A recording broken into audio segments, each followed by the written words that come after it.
Hi everyone, and welcome back. Today I'm going to share with you an interesting question that one of my students asked me recently. So you can have a look at it on the screen here. The first part looks quite simple, right? It's a simple sketch the trajectory question, right? So we are supposed to sketch the trajectory of a particle that's moving through the air, right? Projectile motion. Number one with negligible air resistance. Number two with non-negligible air resistance. And number three, this is where it gets a little bit tricky, with a steady wind blowing along the horizontal component of its velocity. Okay, now I think most of you will be quite familiar with the first two cases, right? Because it's like two standard cases that you will see in your notes, right? So if you've been revising, you will definitely know. The first two cases look like this. With a initial velocity like that, you will have some kind of trajectory like this. So very simple, the no air resistance one is a nice symmetrical parabola, and the one where you have air resistance, it will, number one, not be symmetrical. You get squashed in a little bit on the right side, and then the maximum height attained will be slightly less as well. Okay, but how do we do question 3? For those of you who are familiar with these two cases, right, you can skip to the end of the video. I'll put the timestamp, and we will look at the third case. But if you are just memorizing these two, right, and you're interested to find out how these two come about, then watch on. For the first one, the simple case, symmetrical parabola, what we want to do, right, is we want to plot each x value against its corresponding y value. What I mean by x value and y value is the displacement value, right? So at this horizontal displacement, what is the corresponding vertical displacement? And all these points for the entirety of its time in the air. So how do we do that?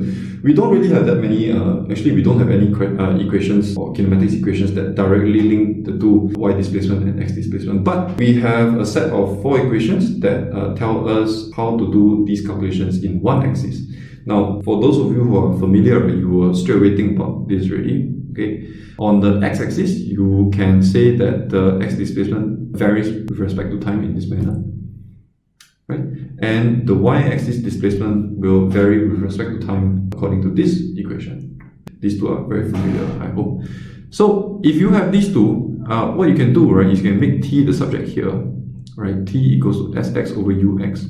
And then what you do is you substitute this into the y-axis equation. So what this does is you'll be subbing out the time variable and replacing it with the x displacement variable. So now we have an equation, right? By combining the two, we have an equation that represents the y displacement as a function of the x displacement. Those of you who are aware, plotting graphs will be able to spot that this is a parabola already, right? Now, if you don't believe me, you can type this into desmos.com/calculator. This is a wonderful online graphing calculator, right? That is super good for helping you to visualize curves.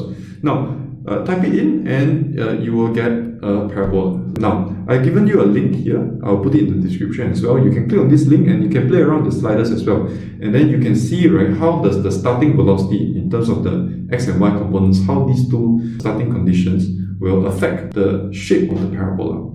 But regardless of the starting conditions, right, the key thing here is that the trajectory will always be part of a parabola. Okay? The next part, where we have air resistance, that is a little bit more tricky. Actually, a lot more tricky. Because these equations that we've done here, they are predicated on the fact that the acceleration is constant in both axes. In the case of air resistance, it is not constant. Now, why is this so? Let's have a look here. Now, take the example of an object that's falling through the air. This is something that you have seen in terminal velocity in secondary school, but it is worth repeating. So you have two forces acting on it, the weight, right, pulling it down, and because it's moving downwards through the air resistance is resisting, right, upwards. So these two forces, they act together to give you a total overall resultant force that's acting on the object, right?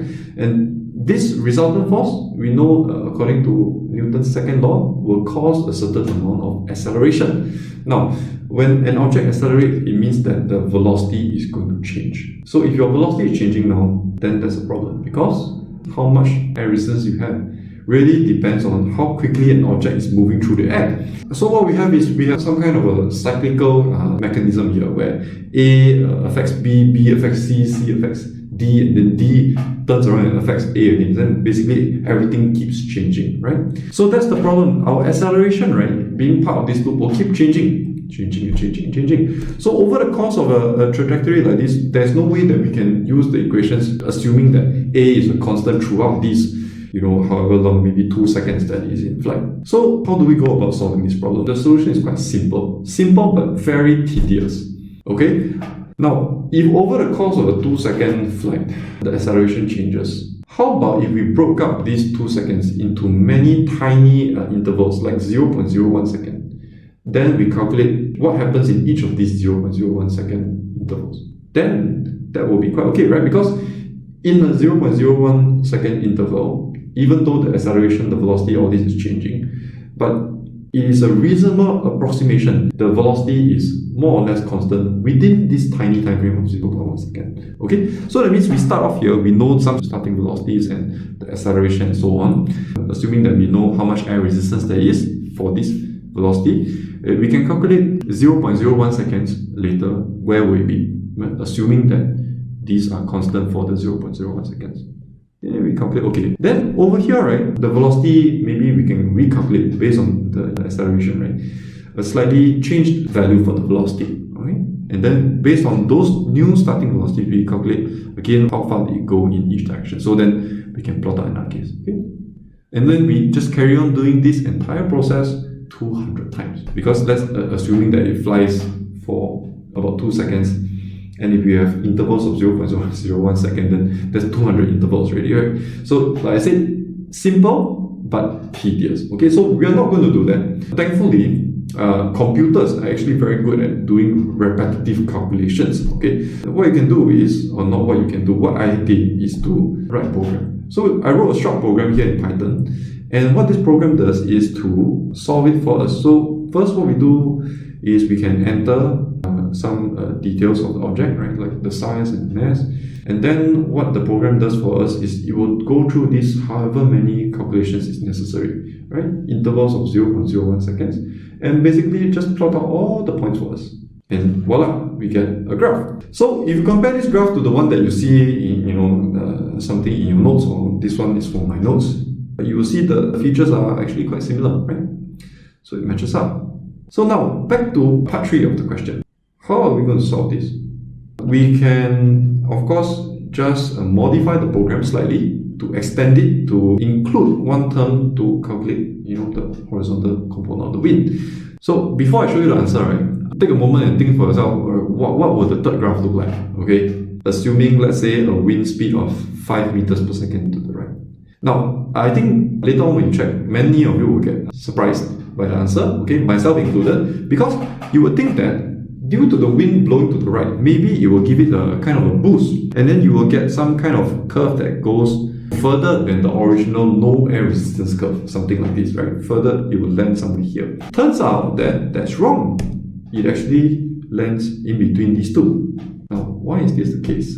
If you look at the horizontal component of the velocity, the object, right, this simulation here, I have to mention, this simulation is based on a launch speed of 20 meters per second at a 45-degree angle, okay? So given this, right, our ux, the horizontal component of velocity, right, comes up to be 20 cosine 45, okay, which comes up to be about 14.1 meters per second. Okay, now 14.1 meters per second, that means, right, even though the wind speed, all this whole bunch of air is moving along at 5 meters per second, your object is still moving through the air faster than the air is moving.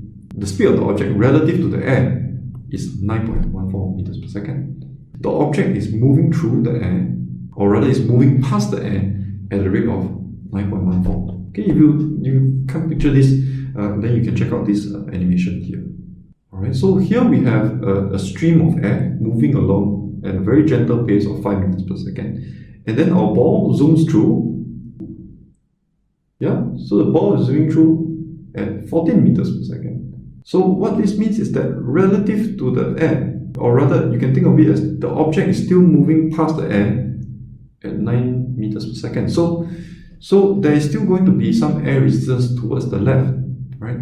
but the amount of air resistance is going to be less, because instead of being based on 14 meters per second, we are now basing the air resistance on 9 meters per second. Okay, because the ball is moving through the air at 9 meters per second, right? And so that's why we get this result. You still have some air resistance towards the left, but not as much as the case of still air. Okay. Now, if we want the effect that we expected, right, where it ends further than the case without air resistance, what is required? Then what is required is that we will need the speed of the wind to be actually greater than this. If the air speed is towards the right greater than 14.14, then the air will start pushing, right, and accelerating the ball towards the right. Okay, and so I ran the program one more time, this time with an airspeed of 25 meters per second, and lo and behold, this is what we get. So as of now, I'm not very sure how to share this code with you. If I manage to think about it, I'll put it on my blog. So do check that out. You can also find the link to that Desmos graph, right, for the case with no air resistance in the video description as well. Okay, so do check that out. So thank you again if you've made it this far. I hope you enjoyed watching and found it interesting. Give us a thumbs up, subscribe maybe, and I'll see you in the next video. Bye bye.